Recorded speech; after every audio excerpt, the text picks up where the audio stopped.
let's talk about FE50.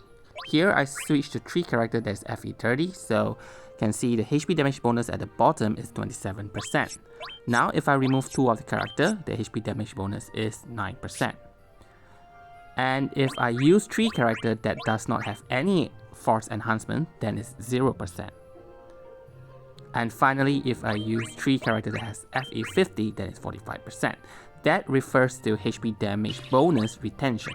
But before we talk about it, let's just look into the force gauge charging, because that is what matters most in FE50. So here you can see Locke increases it by 1.8, and Dina further increases it by another about 1.8% as well. So as we know, if 3 units take a turn, what I consider it as a turn cycle, our HP damage, the force gauge charge will increase tremendously. And here we can see that in a cycle, the total increase is 19.9%. So now what happens if we are using FE50 units? Okay, so here I have this new character, not sure how to pronounce his name. Anyway, is 2.9 opposed to what we have just now, about 1.6. So that's actually quite a big difference. And here we have Neon up to 5.5, and Cloud completing the turn cycle, and now we have a boost all the way up to 28.9%. That is a difference by 9%, which is pretty huge. How about non-attacking ability? So non-attacking ability, as here I use the EX, it increased by a chunk, by 12%. And for the HP damage bonus retention, as I mentioned just now, here after if we completed using 999%, then we retain a part of the HP damage bonus. So the higher your FE, the total FE character that you use, then we can retain it higher. So once it is retained, there is no turn count, and everyone will be doing boosted damage. Okay, so if we are using FE50, which is retained by 45%, and we managed to get 505%. So now everyone will be doing 505% without FR. So here, this is the FE50 board. So first, CP increased by 30. Then we have FE3 increase the force gauge charging by 15%. Then we have 20% brave damage limit up. And here is 1% on HP damage bonus. And we have 10% on HP damage limit up. So once you pass for FE40, you get the same thing. So total of 30% force gauge charging, total of 40% brave damage limit up, total of 2 additional % for HP damage bonus, which makes it 5 total, and 20% HP damage limit up. So what is my overall thought about FE30?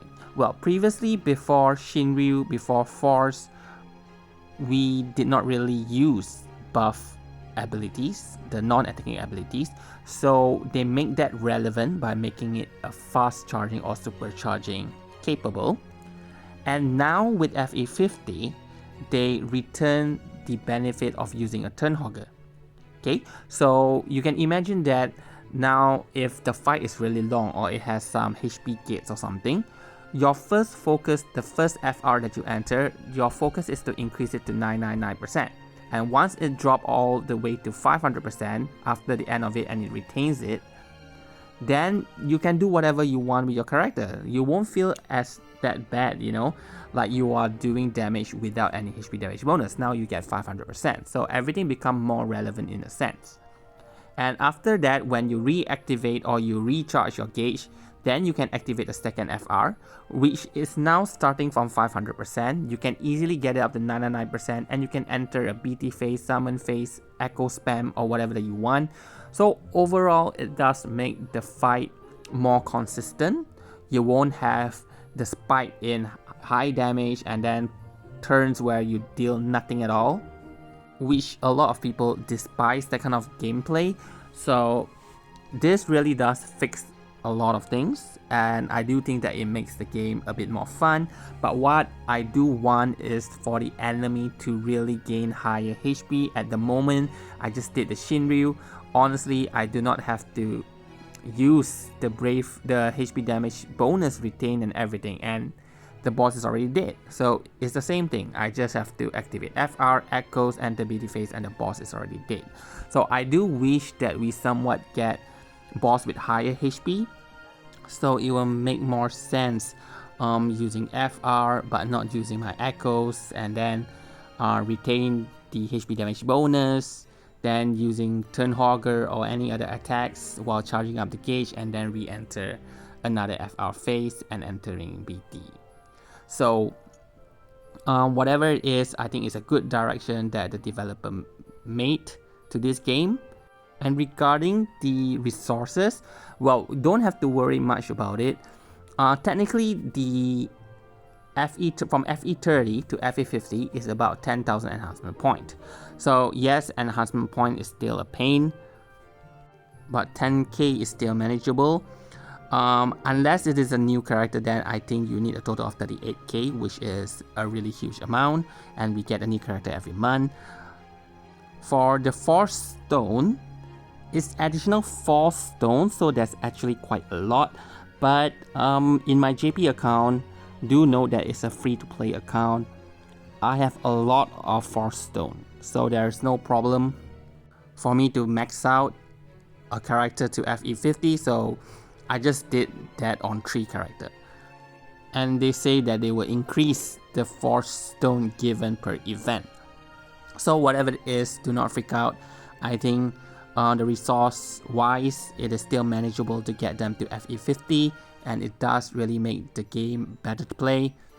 But do you need it right now, as in JP, whoever who are playing? The answer is no.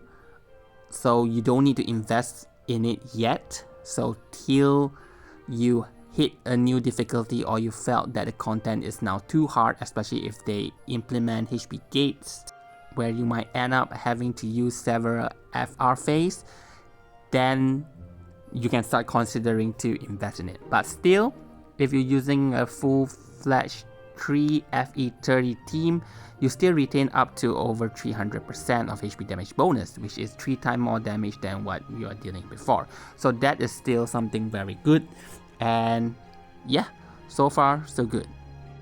And I do hope you enjoy watching this video. If there's anything new regarding it, then I will do a bit more research and post it out. So thank you very much for watching. Have a good day.